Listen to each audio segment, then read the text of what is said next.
Hi, I am Lynn Staggs. I'm the marketing senior for Stone Rudolph and Henry accounting firm. And we are glad that you've joined us today. You are going to get a wealth of information from our speaker.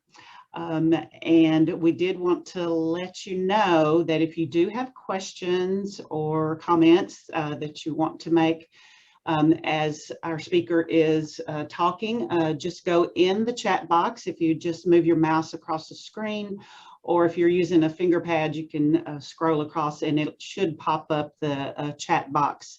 And then you can type in your question or comment there, and then our speaker will get to those as he can through the presentation. If not, he will try to get as many answered at the end as possible.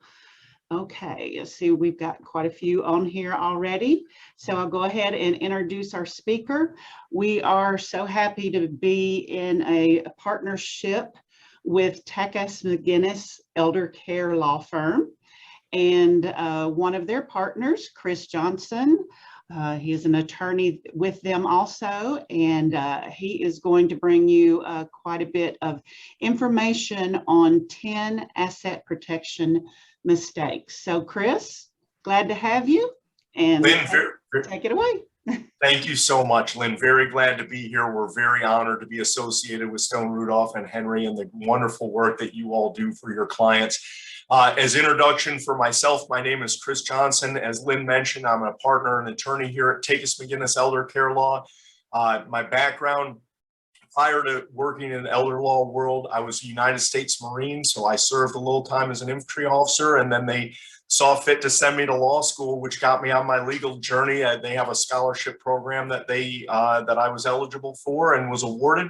And after finishing the College of William and Mary School of Law, I have been a prosecutor, a defense counsel. I've been on the commanding general's staff as far as his deputy staff judge advocate, which is his deputy legal counsel. So I've done a little bit of everything, and I advised the Afghans over in Afghanistan for a year. So I've got a wide variety of background, but now I very happily focus in the elder law world. It's very nice to be what we say 2 inches wide and 2 miles deep. And so we want to be the experts in this field. And that way we can counsel our clients and give them the very best advice to help them as they move into the future. So without further ado, why don't we get into the 10 asset protection mistakes that people make?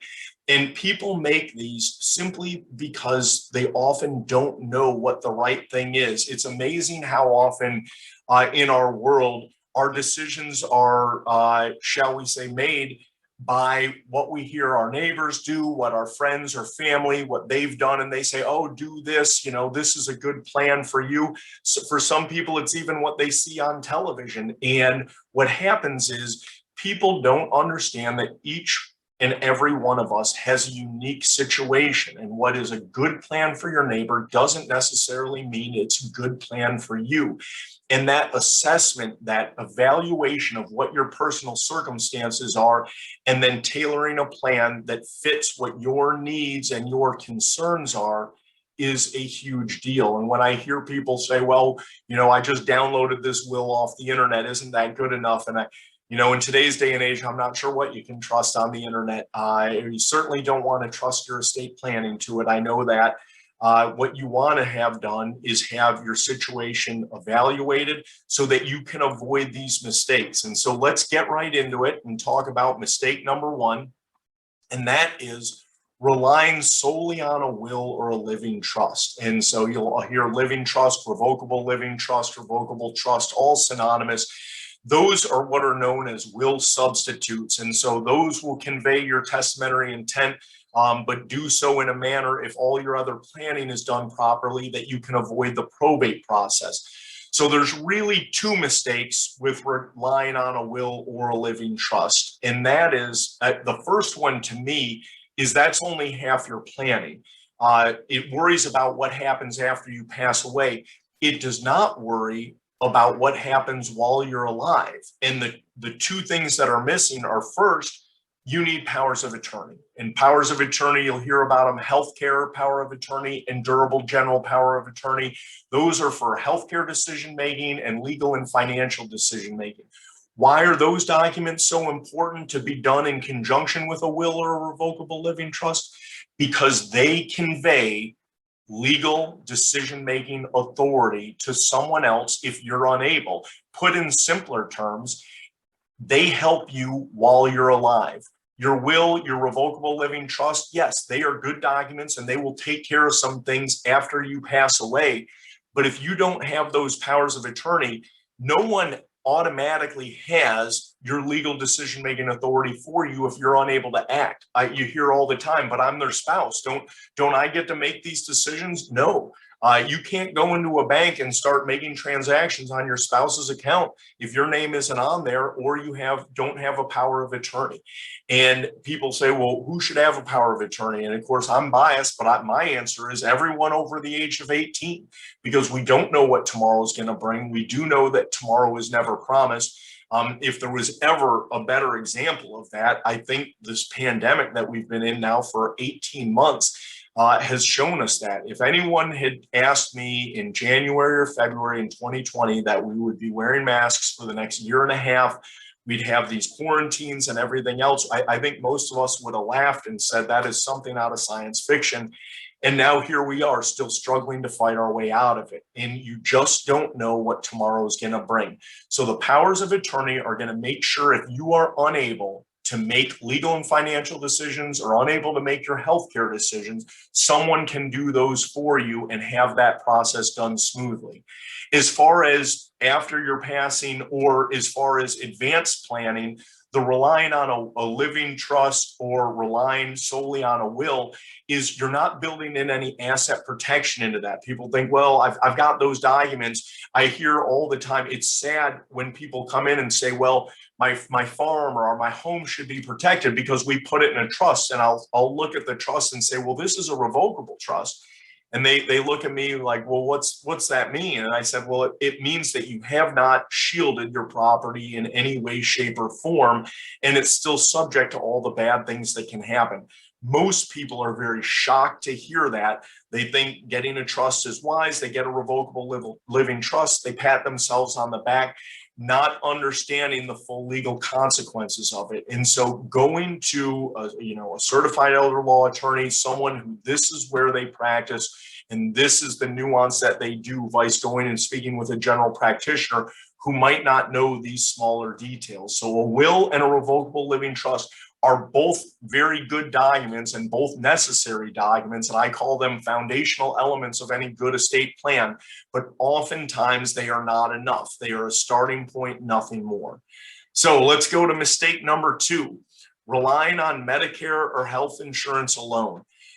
Medicare is, for all intents and purposes, health insurance, and where it will cover hospitalizations up to certain points, and it will cover some rehabilitation stays up to a certain point, usually 100, 120 days. What it doesn't cover, and what most people get confused about, is it does not cover long-term care costs.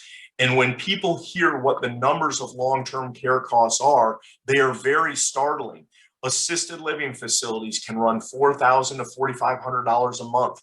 Memory care facilities, as we deal more and more with the scourge of Alzheimer's and dementia and the toll that takes not only on the person afflicted, but on the entire family, those institutions can cost $5,000, $6,000 a month.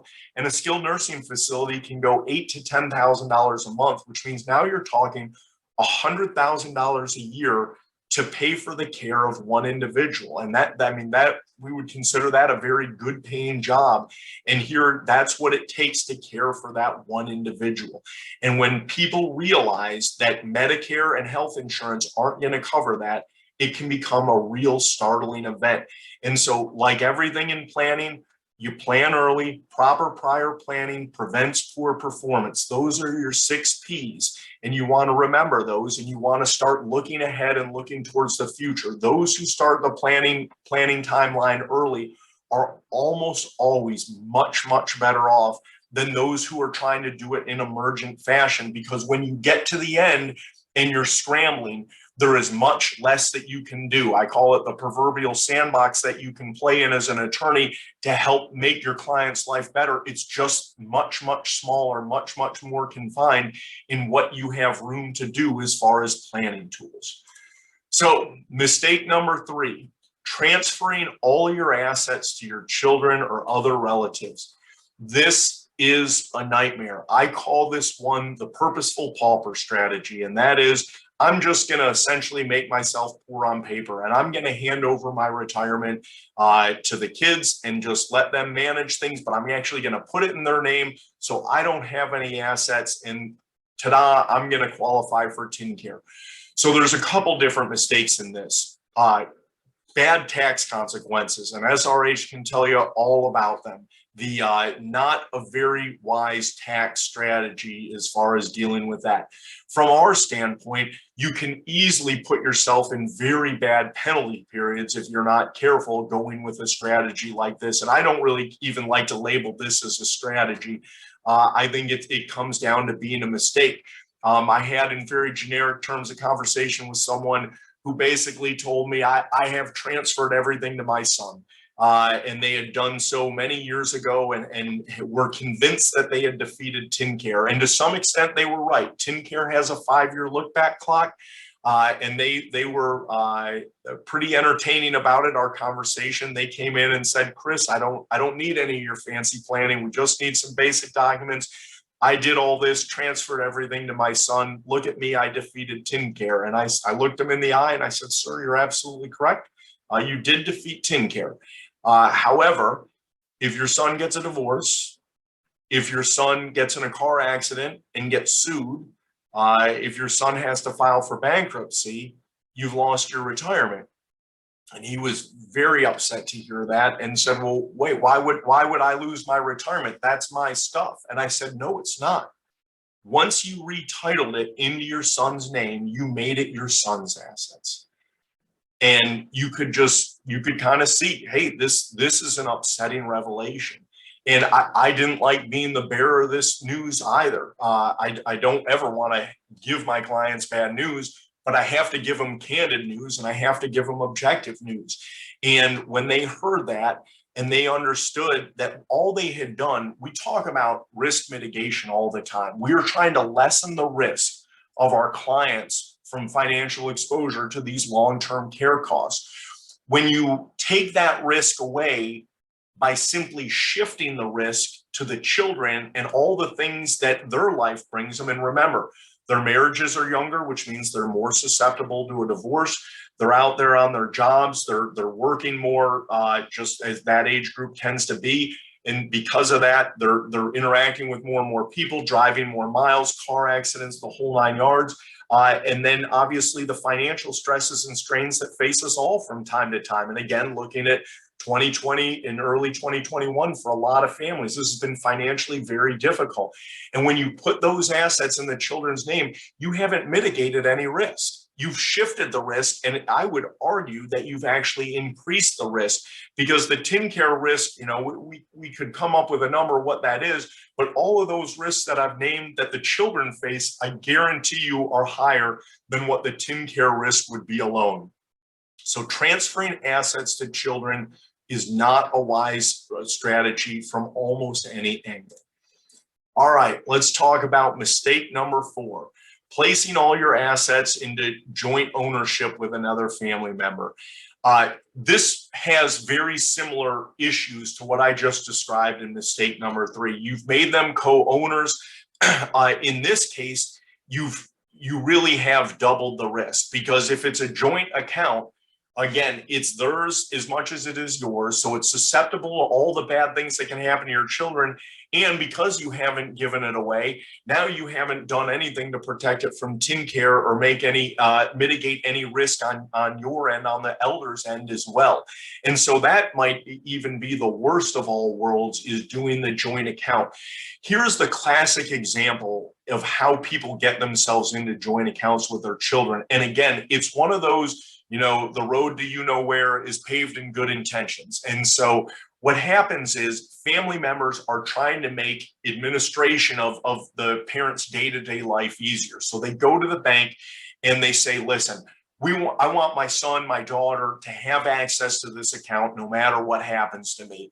And the bank wants to take good care of their clients. And so they are trying to do the right thing. This is by no means picking on the financial institutions. It's more of a, when you're a hammer, the whole world looks like nails. So the bank hears that and says, well, what's the best solution to what my client, because they're obviously a client of the bank as well, what's the best solution to my client that's right in front of me?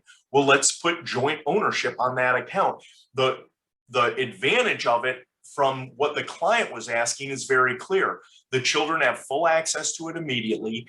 And more importantly, the children have access to it after death. Whereas if they only had access via a power of attorney, the authority under a power of attorney extinguishes at passing because your legal rights extinguish when you pass away. That surprises some people every now and again when they try and use a power of attorney after death on a parent.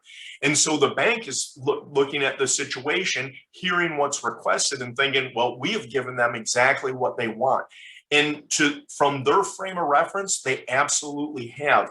But what they haven't taken into consideration are all the pitfalls, all the negatives that come along with that. And so you can accomplish all of those things by other means. So the first thing you look at is giving them access to the account via power of attorney. A great way to maintain access during their lifetime is to get the baton from after mom or dad passes. You set up a payable on death, what we refer to as a beneficiary designation. And every financial institution will have their own beneficiary designation form. And so what you do is you fill that out as the parent and you say, after my passing, I want, this child or all my children in equal shares. You can list not only primary beneficiaries, but you can list contingent beneficiaries should something happen to the loan or multiple primary beneficiaries. What that does is that makes sure that that asset does not have to go through probate, does not flow through probate, and it gets that money to the children almost instantaneously. And so when you use those two tools hand in hand, a durable general power of attorney followed by a beneficiary designation form, you can accomplish that. You can also accomplish it with lesser means. There's such a thing known as an authorized signer, which allows the children to take specific actions regarding to the account, maybe sign some checks, do some transfers, withdrawals, etc., deposits. Or you can have what's known as a trusted person is something we're seeing that's kind of a new service line in banks. And I really like this one. It basically says, here is an individual you can call if you think I'm making a mistake, if you need a signature quickly. It's basically a proxy. I would refer to it as almost a special power of attorney that you're establishing with the bank that says you can speak with my son or my daughter and they can handle some, very basic issues on the account. A great example of this, I had a banker friend, we were just having some discussions about the elder law world and how it's changing and how all these scams are affecting people. And they were talking how it was a very sad story. It has a happy ending, but they have their customer, longtime customer for years and years. And she comes in, she's trying to make a wire transfer. And of course, they look at the account, the wire transfer, and it's quite literally in Nigeria. I mean, he said, this is the Nigerian Prince email scam where you wire them $40,000 so they can wire you back $5 million. And what they're doing is she was trying to make that transfer because she simply didn't know any better. She was falling prey to that scam. And the bank is limited in what they can do because there's all sorts of confidentiality issues. And again, on this one, they were able to, I think, very quietly notify a family member, and that family member was able to swing by the bank quickly and kind of get things back under control. But there was a very close call and could have been very tragic. And when you don't take advantage of these things, you can fall prey to these things. So joint ownership, putting all your assets in the name of your children, both two terrible, terrible mistakes. Okay, moving to mistake number 5. Selling the family home to pay for nursing care. This one really crushes me because most people, that home is their largest asset. That is the investment of their life's work, all the hard work, that equity that they have in that home. Not only is it typically paid off, but is obviously almost always appreciated in value, sometimes, by great amounts if they've lived in the same home for 20 or 30 years. And now they sit staring at large, very high long-term care costs, and they think this is our only option. We have to sell the house. TennCare does not require you to sell the house. And I want to say that again so everyone catches that. It is not required that you sell your home to qualify for TennCare. It is never, almost never required.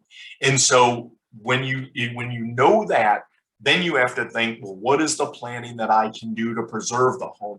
So there's everything from irrevocable trust planning to frustrate the estate recovery process. There's all sorts of good strategies, some testamentary trust strategies that you can use.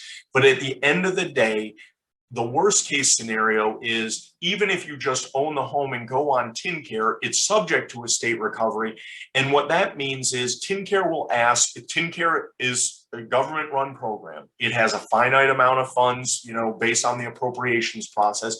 And so one of the mechanisms they use to keep it solvent is they ask for people who TennCare has paid benefits out for, that if you own your home, if they allowed you to continue to own your home, that it be sold after your passing. And if it's a couple, it would be after both spouses have passed away. And then TennCare would get paid back first dollar for dollar. So if TennCare paid $50,000 for your care, TennCare would want the first $50,000 of the proceeds. If it's more than the value of the home, they would simply take the value of the home. But that's the worst case scenario, is that they would get the majority of the value of the home. And even that isn't a guarantee. So don't sell the home. Go talk to an elder law attorney and walk through what your options are. The younger you are, the healthier you are, the more options you have, the earlier you get started, the more options you have. And your home, your largest asset, can be preserved. And when you preserve it, you're doing two things. One, you're making sure that it gives you a cushion. It gives you a floor of resources that most likely will always be there. And that gives you that peace of mind that I am not going to run out of funds, or for the children, mom and dad are not going to run out of funds. And the happy accident is, if mom and dad don't run out of funds, it also means there'll be something to inherit for the children. And there are lots of families who come in, and that's their most important thing. And I'll be emphasizing their care, their quality of life, their health, and making sure that my client's taken care of. And you'd be stunned how many people are like, Chris, that's great. I'm getting older. I'm not so worried about that. I'm worried about making sure there's something for my children. And you can have both. In fact, when you do your planning right, you get both. And that makes a lot of people happy. And it gives peace of mind to our clients. And at the end of the day, that's one of the biggest things we're trying to give them. They come to us scared. They come to us worried. And when they leave us with all the planning in place, that worry is no longer there. The risks have been mitigated. They have been put in the best fiscal and legal position possible. And when you do that, now they can worry about the important things in life, spending time with family, spending time with their grandchildren, and not worry about this dark cloud that's looming over their head. Mistake number 6, not taking Medicaid estate recovery seriously. So I just talked about estate recovery and kind of talked about that. That's a real issue. And if you don't plan for that properly, it will happen. I've seen some tragic stories. I've had the one where the family farm was put into a revocable trust, and they came to us. The family came after passing and were like, hey, this was done, by our local attorney, 10, 15 years ago. And we have to break the bad news that it wasn't the right trust to protect it from estate recovery. And that is another one of those upsetting conversations. I don't like to break that news. It is absolutely heartbreaking. The worst one that I dealt with was someone who came in, it was in a revocable trust, so it wasn't protected. The TennCare bill was actually not so big that they would lose the entire value of the farm, not even the 50% of it. But what happened was they didn't have enough to pay the TennCare debt without selling the farm. So the farm got sold. And then it turns out later they discovered another piece of property that the parents had owned that it would have covered the debt. And it just, again, it breaks your heart. They could have preserved the family farm had this planning been done and done intelligently. You have to take estate recovery seriously. That mechanism is there. It is used by the state all the time. And you have to, it's not a question of liking it or not liking it. It is what it is. It's the law, and you need to plan for it. And the irrevocable trust planning and getting that home 5 years or more before you need skilled nursing facility into an irrevocable trust where it's protected, where it's not subject to the bad things that can happen to your children, and it's not subject to the bad things that can happen to you. It sits in that trust, it sits protected. Mom and dad can stay at home as long as it's safe, as long as it's feasible, and it is a great tool to preserve that asset for not only mom and dad, but preserve it for the children as well. You must take estate recovery seriously. Okay, mistake number 7, applying for a conservatorship or guardianship. People do this. I'm really going to focus on the conservatorship here. Let me talk about what the conservatorship process is. If an individual can no longer take care of themselves and they're a threat to themselves from a health standpoint, they're a threat to themselves from a financial standpoint, where they will make mistakes that are irrecoverable, that would either cost them their life or cost them their fiscal safety. You can petition the court and you file a petition to open conservatorship. The person who you're trying to get conservatorship over, the term is, they're known as the ward, the potential ward or proposed ward when you filed the petition, and after it's been granted, they're known as the ward. And what you're doing is, so the powers of attorney, you heard me talk about those earlier in this. So let's talk about what a power of attorney is. I'm going to focus on the durable general. It's legal and financial decision making. So when you set up a durable general power of attorney, think about a document on Microsoft Word or on your email. And let's say there's the text, you want to highlight that text. Well, when we turn 18 years old, we have text, and it's called all of our legal rights. We can own property, open a bank account, write checks, hire people, fire people, sue people, buy land, sell land, all those legal things that you can do once you've hit the age of majority. And with a power of attorney, what you're really doing is highlighting all those rights. Then you're taking the mouse and you're right clicking and you're hitting the copy button, and then you're pasting them on another individual. And the individual you're pasting them on is the individual that you're making your agent. And so my wife is my power of attorney. So if I can't do the things I need to do, or if I just need it for convenience, mine's effective immediately. So right now, my wife can sign my name and then by her name, power of attorney, and she can conduct legal business on my behalf. Because of that, if I become incapacitated, my legal life can continue. She can continue to pay my bills. If I were in a car accident, she could sue someone on my behalf if they were at fault. All these things that need to be done, she can do. But if I didn't have that power of attorney, just because she's my wife, it doesn't mean she has that authority. In fact, she wouldn't have that authority. And what she would have to do is file a petition and gain conservatorship over me. And she would file that petition. And the difference with the conservatorship is they're going to make a determination. I'm going to get medical doctors who are going to evaluate me. They're going to provide reports to the court.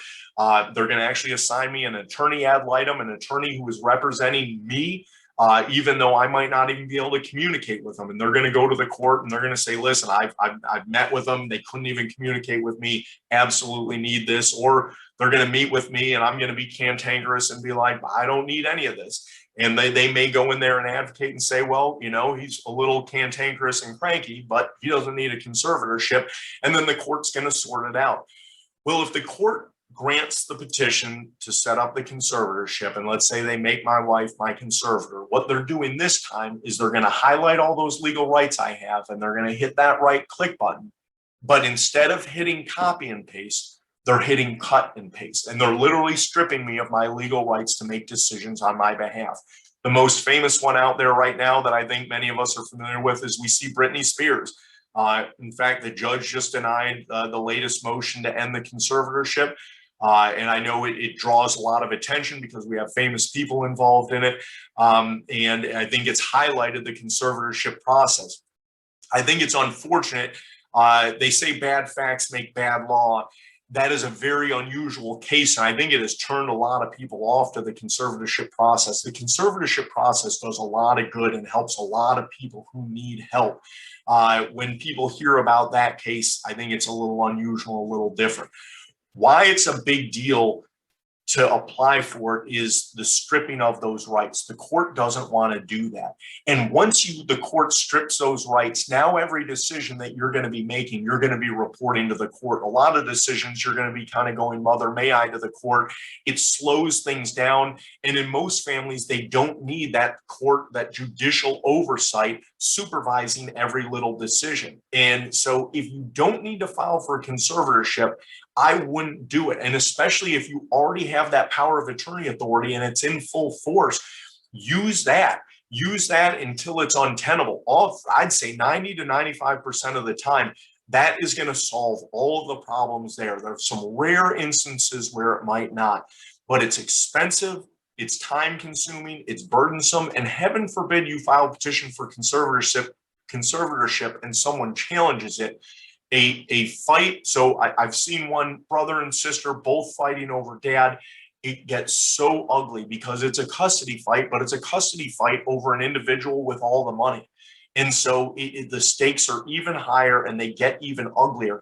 And as a parent, if you're the elder, if you have that power of attorney, you have gotten rid of that fight because you have designated who the legal decision maker is. And if someone files a conservatorship and someone comes in and says, Your Honor, I already have power of attorney and everything's working fine, they're just mad because they weren't assigned it. The court's probably going to say, well, hey, that power of attorney is great. It seems to be doing the job. And you can avoid that expense. And more importantly, for families where it might be a fight, you avoid that litigation and avoid that cost, and you don't sow the seeds for discontent in the family. If you have a plan, it is going to make things better. And so a conservatorship, if you get caught in a conservatorship, it is almost by definition due to lack of planning. And it is really a big miss in your estate planning if you get to the point where you need a conservatorship. All right, mistake number 8. And this kind of ties in with what I was talking about with mistake number 7, relying on family members to, quote, do the right thing. Well, there's a lot of things wrong with this, but let me start with the obvious. They might not know what the right thing to do is. This stuff is scary.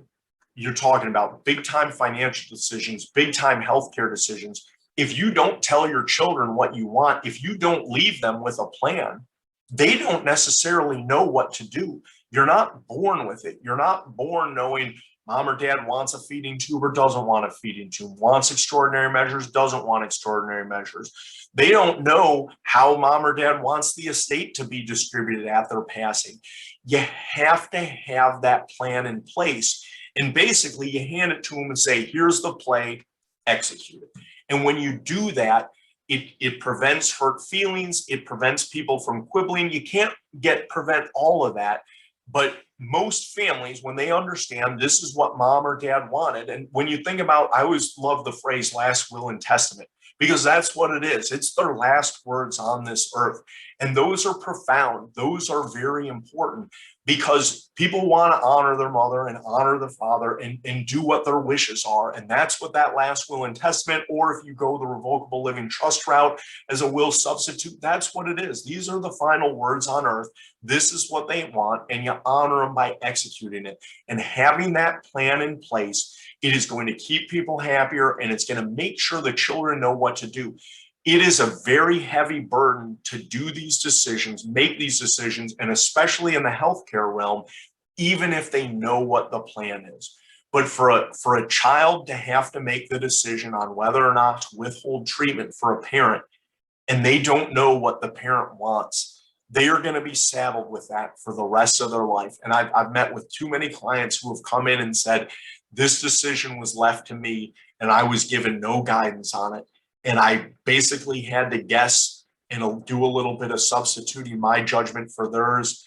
And it was absolutely devastating on at least a few of them that I've spoken with. It was absolutely soul crushing. Just sitting in the room, listening to the story was difficult. And we do this every single day.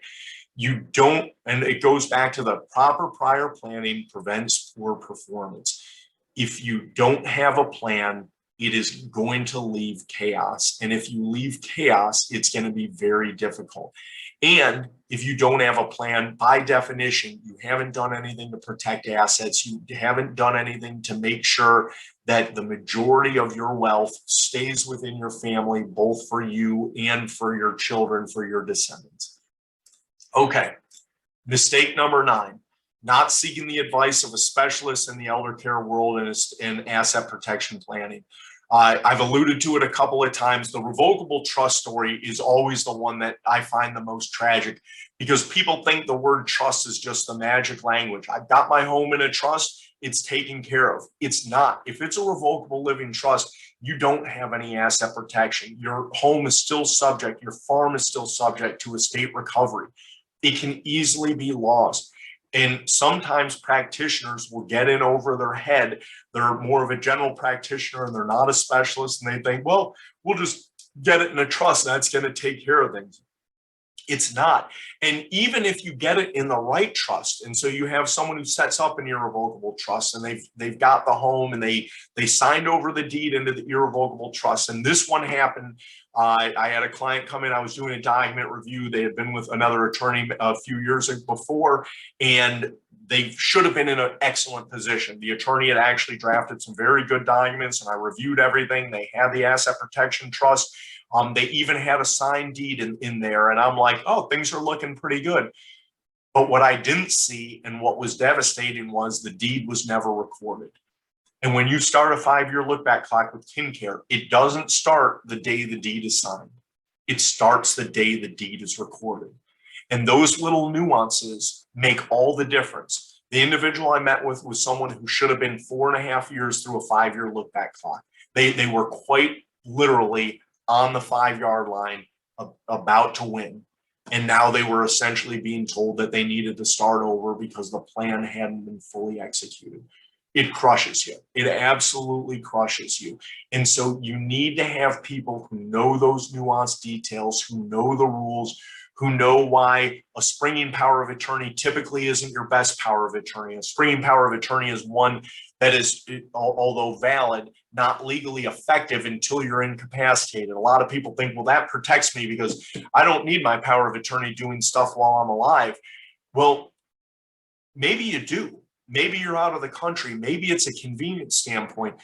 But then I'll get, well, I don't know if I trust them that much. And I'll say, well, if you don't trust them enough while you can keep an eye on them, what makes you trust them when you're incapacitated and can't keep an eye on them? And they never really think about it that way. They never look at it from that perspective. I have a very easy phrase for all my clients when they're deciding key players. Who's going to be a trustee? Who's going to be a power of attorney? Who's going to be a personal representative in a will? If you're not sure, they're not the right person. When in doubt, leave them out. Plain and simple. If you cannot trust them, they are not the right person for the job. To get a springing power of attorney effective, you're going to need letters from probably 2 independent doctors that are certifying that, hey, this person is incapacitated, can't take care of themselves. And remember, this is at the worst moment of your life. If you're a child or you're a spouse, this is your husband or wife, this is your mom or dad, and you're worried about the health stuff. They're in the hospital, they're fighting for whatever malady has afflicted them, and they're trying to get through it. And now you're begging doctors to write letters while you're frantic. Hey, I need you to do this. And the doctor wants to know why. And the doctor rightfully wants to know why. And you say, well, I need to take over their finances. And a lot of them are uncomfortable doing that because they feel like maybe I have liability here. And they're not wrong to think that. It's unfortunate that our world has gotten so litigious like this that people can have pause, but it's very well founded. And so mechanically, it's a very difficult thing to use. So you need people to go through that. Gifting authority is another one. Some people don't want to leave gifting authority. Well, if you don't allow for gifting authority, you really hamstring yourself should you need Medicaid TennCare planning down the road. And so people will say, well, I want to limit the gifting. If you pigeonhole your agent, you limit the options that they will have to take on your behalf down the road. The most important thing you do is put the most trustworthy, integrity-laden person in those positions and know that they will do the right thing. Mistake number 10, doing nothing. And this one, I can't emphasize beyond anything else. Paralysis by analysis. This happens all the time. I met with someone there, 87 years old, and we're getting their estate plan together. And I ask almost in every client meeting, I ask the same 3 questions to start out because they will really give you the insight you're looking for. I ask what families are worried about. I ask them what their specific goals are. And then the last question I typically ask is why now? There's always a reason why now. And they can be sad events. Someone close to them passed away and they realize, hey, I need to think about this stuff. Sometimes it's happy events. Our family's gotten bigger and we want to make some adjustments and, take into account the grandchildren. There's all sorts of reasons. But as a very young 87-year-old gentleman walked in and he said, well, just seemed like it was about time to get it done. And we both had a pretty good laugh over that because, yeah, it was time to get it done. It had probably been time to get it done for a long time. But it's an easy can to kick down the road. And the longer you wait, the fewer options that you have available to protect your assets, to put you in a bad position, and the more time that you leave yourself exposed and vulnerable, both legally and financially. And so a lot of people do nothing because they don't know. And which takes me back to mistake number 9 is they don't go and find that person who knows what they're talking about in this realm. Find that expert and let them guide you. Let them be that light, that navigator for you in a dark, dark tunnel, and get them to provide you the options that you need so you can critically analyze it. And we want to make sure our clients are educated because it doesn't matter. I can give my clients all the options in the world.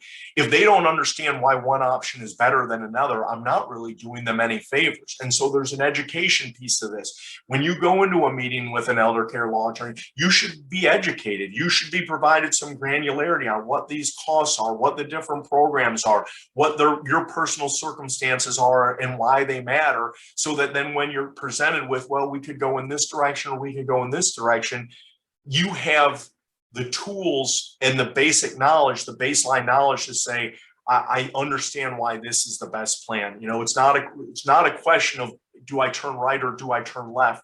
It's why do I turn right or why do I turn left? So don't do nothing. It's never too late to start this stuff, but you want to start it as soon as possible. So I'm going to open it up to questions here in just a second. I want to go over 1 or 2 last things. The first is our Aging Starts Now podcast. For people who are looking to get started and want to get some information on different topics, we're very proud of this. You can find it on most podcast platforms. And it's little 10 to 15 minute segments on different topics. And you can peruse through the topics and talk about wills, talk about trust, talk about hospice care and palliative care, everything under the sun related to elder law. And if you have a topic you want to get smarter on, that is a great place to start. This kind of goes over what we do, what we provide, everything from basic estate planning. That can be for younger people, for older people, for people who just need some very simple planning. Elder care protection planning is always my favorite realm. 1, it's kind of my bread and butter. And 2, those are people who are getting in early. They're still younger and healthier. And by younger, I mean retirement age right around then, maybe in their early 70s, where we can do a whole lot of good. And then the life care planning and life care planning pre-crisis and life care planning crisis planning. We're very proud of this because we are able to help a lot of families deal with the overwhelming costs and the overwhelming labyrinth that they are facing trying to get mom or dad to the right care, trying to get them to a good facility, trying to understand how to pay for it. So with that, I saw a couple questions pop in, so let me take a look here. The first one is, what happens when there are multiple persons with a power of attorney and have different positions on material or financial matters? Great question. In fact, this is a great thing for me to bring up. My saying is, every ship needs just one captain, and every power of attorney needs just one agent. I can't, loathe would be a strong word, but something just short of loathing is how I feel about co-trustees and co-powers of attorney.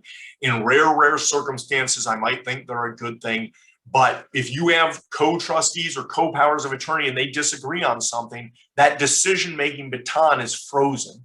And the whole reason for doing your estate planning is now frustrated because you have two people who can't agree. So typically that would be resolved by going to court and having play referee if they can't negotiate it themselves, and basically having one demand and ask the court to remove the other so that they can continue in making decisions. Try and avoid co's if at all possible. I've had rare occasions where I've done it. The families have given me some compelling reasons. Even then, it doesn't necessarily mean that I like it. It means that the family understood the risks involved and I conveyed them out very clearly. And due to their personal circumstances and unique circumstances, they were willing to accept that risk to get whatever goal they were trying to be done. And that's okay. Again, these aren't, when I put together an estate plan for someone, it's not my estate plan, it's their estate plan. I give them the risk mitigation and all of this, and they get to make the decision on what they're comfortable with. And every once in a while, someone's comfortable with it. But I would say probably 98, 99% of the time, we're not doing co's. I hope that answers the question. Let's see. It seems like I made a mistake putting my only child on the deed of trust. What do I need to do now with this?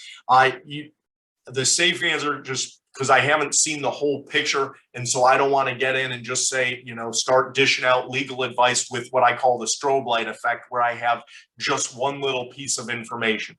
What I would do is I would meet with an elder law attorney sooner rather than later, have them look at the totality of your circumstances and make a decision on what's the best way to kind of extricate yourself from that. I don't have the deed in front of me. I don't have your other circumstances. So I don't want to start, again, giving you some specific guidance based on a very small sliver of information. But that is something where I would want to have that reviewed sooner rather than later, so you understand fully the risks involved in what has been done and what are your options to mitigate or correct if any mistake has been made. Hope that answers that. How are legal documents affected when the person moves to another state? Great question. Get this one all the time.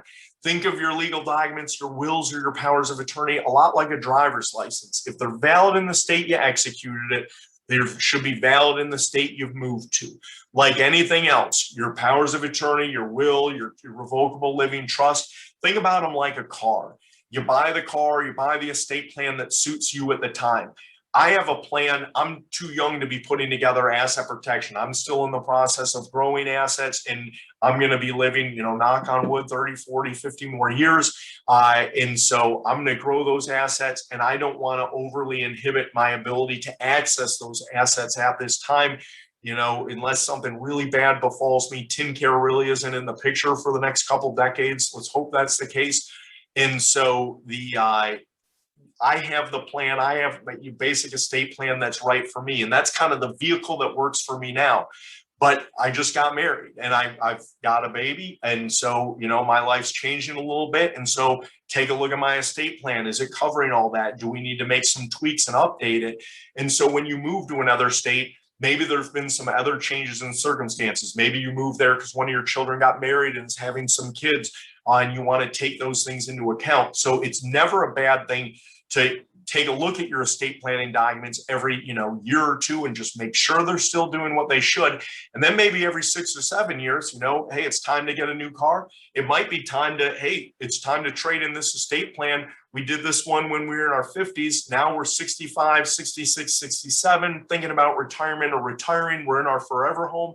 And now asset protection is a real thing. So your documents are almost all likelihood good, but it never hurts to take a look.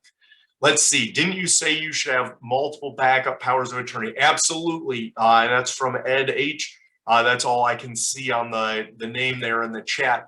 Yes, multiple backups, not multiple co's. So the difference between a co-power of attorney and a successor power of attorney is if I have two people in their co's, they generally need to act together to make decisions. If I have successors, so my dad is a successor after my wife. So if something were to happen to my wife, then my dad becomes my power of attorney. He is not my agent now, and he doesn't make decisions for me now. But if my wife was unable, unwilling, or not around to do so, then he would step into the shoes. No plan should have a single point of failure. I'm a little maybe more neurotic than other people about the backups. I like to have at least 2 backups because my job is to see around corners, see in all the shadows, and make sure as much as I can nothing bad befalls any of my clients, at least from the legal side of things and the financial side of things to the best of our ability. Having multiple backups is a very wise decision. So Ed, thank you for bringing up that question, because I always love to reinforce that point. All right, from Linda, is a lawyer a wise choice for a power of attorney for your financial decisions? I think you'd probably be hard pressed to find a lot of attorneys that would do it. It wouldn't necessarily be a bad decision. It's whether you can find someone that would do it. A close family member generally suffices. My wife doesn't have any legal training, but she knows, she can pay the bills and take care of all those decisions. It's not necessary. The decisions she's going to make are not necessarily weighty legal issues. They're going to just be day-to-day issues that you need legal authority for. So yes, you could get, and there are people who will serve as professional powers of attorney. They will typically be compensated for it. For most people, I would kind of consider it overkill. If you had real unique circumstances and maybe a real complex business life where if something happened to you, Elon Musk, the person serving as Elon Musk's power of attorney, yeah, that person probably should be a real pro and frankly pretty brilliant, because those are probably some pretty big shoes to fill. But for most of us, a well-trusted family member will suffice just fine. All right, the beneficiary designation form is a bank form. That is correct. Is that what we need to have their bank balances signed over upon death? Rather, yes, that is exactly correct. That question, I can't see it. It starts out I think that might be from either Charlotte or Charlie. So that's it. And then I have, if my husband has to go into a nursing home and we jointly own our home, can it be attached by TennCare or Medicare? Not by Medicare. Medicare wouldn't do that. TennCare would, but that's where you want to meet with an elder law attorney, because there are strategies where you can resolve that. And so meeting with an elder law attorney, depending where you are, even if one of you is in the skilled nursing facility right now, there are still options available. And so you want to sit down with them. But yes, the short answer is yes. If one goes in, it can be attached. And the question is, what are your options and how do you deal with that? And you want to meet with that attorney, have them look at your circumstances and break down what's the best route for that. So great questions by everybody. I'm trying to see what my time hack is. So we started at 2, it's 2:53. So right about almost an hour on the dot. Hold out for any last hanging Chad questions, but this has been an absolute pleasure. Lynn, thank you so much for inviting us as your guests to do this. We hope this information has been very helpful to the audience. A big goal of our firm is to get the education piece out. Very much consider this a community service. Help people understand what the issues are out there so that they can start making really wise decisions and putting themselves in the best position possible. I think you have 1 or 2 more questions that you might can answer really quickly. Oh, okay. The rewatching this, Lynn, I think you guys recorded this, so I don't know if you'll post it or not. Yeah, but I'll give them the information on that in just a second. That's perfect. Can I speak to the living will? I absolutely can. A living will, the analogy I use for this, so there's a term called advanced directives. Advanced directive is kind of the big umbrella term for all the decision-making authority should something happen to you from the healthcare realm. And so you have the healthcare power of attorney that puts in a person your decision-making authority. So basically they speak to the doctors, they get all the information, they have access to your medical records, and then they make decisions based on the conversations they've had with you and what your values and desires are, and the conversations they've had with a doctor regarding what the diagnosis and prognosis are, and they can put that together. A living will is like the roadmap. So think of your life like you're in a car. You're in your car and you're driving your life. And when you're making those decisions, you have a healthcare decision to make. Doctor gets in that car with you and the doctor's talking to you and you turn right or left. You make the decision which way to go based on what the doctor's telling you, because you have capacity And for most of our medical stuff, that's how it happens. But now, if you've become incapacitated, who drives your car? Now you're sitting in the back seat, you're unable to drive your car. If you have a healthcare power of attorney, they get behind the wheel and they talk to the doctor, and the decisions on your healthcare are made by conversation with your healthcare power of attorney and your doctor, and your healthcare power of attorney continues to drive the car. I would call that the preferred method. Think about a living will like a GPS. Like, here's the coordinates, here's where I want to go. And so if the doctor has that GPS and you become incapacitated, now the doctor will drive the car. And not necessarily anything wrong with that, except for this. The living will is a hatchet where you really want a scalpel. Think about the literally infinite number of things that are bad that can befall us from a healthcare standpoint. And your values are probably very nuanced. You know, if you're living in a vegetative state, you probably don't want a feeding tube. If you had appendicitis or in the ICU and it's the most curable thing on earth, but you're 70, 75 years old when it happened, and coming out of anesthesia is tough, and so they need to put a feeding tube just to keep you healthy for these, hours or day or two while they're trying to kind of bring you back around. Well, a feeding tube's not a bad call, but the living will often says feeding tube, no feeding tube. And it doesn't have the nuance. And the other thing a living will can't do is it can't challenge the doctor. And doctors are amazing people. I know doctors and lawyers, we always make the jokes. They literally do God's work every day and they save lives. It doesn't make them infallible. They're still humans. And it's good to have someone ask them questions and challenge them on things and ask for a second opinion. Doctors can disagree just like lawyers disagree. That's not unusual in either profession. And so to have an advocate really have that back and forth and really get to the root cause of what is happening and say, okay, knowing all of that now, I can make a better informed decision. That is my philosophical standpoint, and our firm's philosophical standpoint is that the power of attorney will treat you better. There's also a hybrid document that kind of has both squeezed in, but I will always recommend to my clients a healthcare power of attorney. Now, that doesn't make a living will bad, and I emphasize that. It's like when I say, do you want to avoid probate? And people, oh, wills are bad. They're not. These are all tools. And it's about bringing the right tool for the right job. So here's an example where a living will is very much the right tool. There's a growing segment of our society. They're called unsupported elders. They're older senior citizens who don't have trusted family members. Maybe they've outlived all their family. Maybe they just didn't have children and they don't have any real close friends left. And they want to make sure, listen, I don't want to go through a vegetative state. I want to make sure this is a cross, but I don't have someone who I really trust to make these decisions. Then absolutely put your doctor in the driver's seat, give them those GPS coordinates and let them execute your wishes. And that is the right tool for the right job. But for most people, kind of like the durable general power of attorney, we talk about, do I need an attorney for it? No, just use a close family member who we know has common sense. I always say they need two traits. They need to have integrity and they should be good at math. That's on the legal financial side.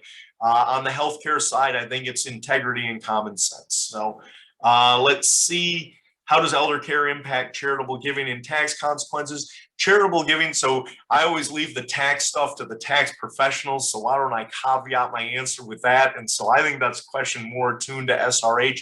But most charitable giving, there are tax breaks for, and certainly it can be done in a way where you don't have an issue with that.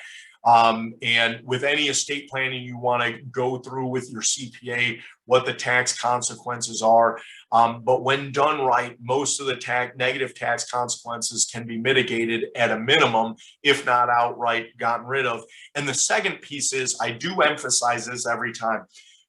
If there is a negative tax consequence, and I always use like putting the home in the irrevocable trust, and maybe they had a tax freeze because they were a low income senior and so their property taxes hadn't gone up. Well, when they put it in the irrevocable trust, it's not theirs anymore. Their taxes are going to go up. And they'll say, well, Chris, I don't like that. And I say, okay, well, let's look at the ROI. Let's look at the return on investment. Your taxes are going to go up maybe $1,000 or $2,000 a year for the next 5 or 10 years. your $400,000 house will not be lost to estate recovery. So you're going to pay a few $1,000s more a year, and you're going to preserve a $400,000 asset. Which one makes sense to save? A couple $1,000s in taxes, or the $400,000 protecting it from estate recovery? And so you always want to see that big picture. You can't always get everything. So you just want to be able to make an informed decision on that. And that's good consultation with your tax preparers, with your CPAs, and good consultation with your elder law attorney, and have them discussing it between the two. Because at the end of the day, we want the left hand and the right hand to know what each other is doing, so we get the very best plan put together for you. I'd also like to know how much an initial consult costs. Yeah, happy to share that with you. It's $350 for an initial consult. If you choose to go forward with a plan, we count that towards the cost of the plan. So if it were a $3,000 plan, you would pay the $350, you'd owe the $2,650. And the last question I see here, can you have a separate power of attorney for medical versus other decision? Yes, generally you have two different documents: healthcare power of attorney for medical decision-making, durable general power of attorney for legal and financial decision-making. So almost always two separate documents. I've seen people try and merge them into one. I'm not a fan. All right. How'd we do, Lynn? I think we did great. We're just 2 minutes over, and that's okay. My apologies. That's okay. No, great amount of information, and we thank you so much for providing this information for our clients and community and all. And we love our partnership with you. So everybody has their number. You see it on the screen there. If you need to contact them, or you can talk to us and we can get you connected with Chris or someone else on the staff to help you through that process. Thank you all for attending. We will be sending a PDF version of this PowerPoint out to all the attendees no later than tomorrow sometime. And the video of this will be posted to our website under previous seminars and under our podcast. And it will also be posted on our YouTube channel. Just type in Stone Rudolph and Henry on YouTube, and it'll take you to our channel, and you will see all of our videos there. Also, real quickly, our next webinar series will be on small businesses. If you are starting a small business or know someone who has or getting ready to start one, or want to help boost your small business and get some info on how to do that, we are starting a 5-week series in the second week of September. It's called Building Blocks of Business Ownership. So be looking out for our invitation to that. It will also be announced in our upcoming newsletter. So we hope to get some good response to that, because we've got a lot of community leaders that are going to be helping us out on that. So appreciate your time. Thank you, and apologize for going over for a few minutes, but hey, we got a lot of information, and thank you again, Chris, for everything. Thank you so much, Lynn.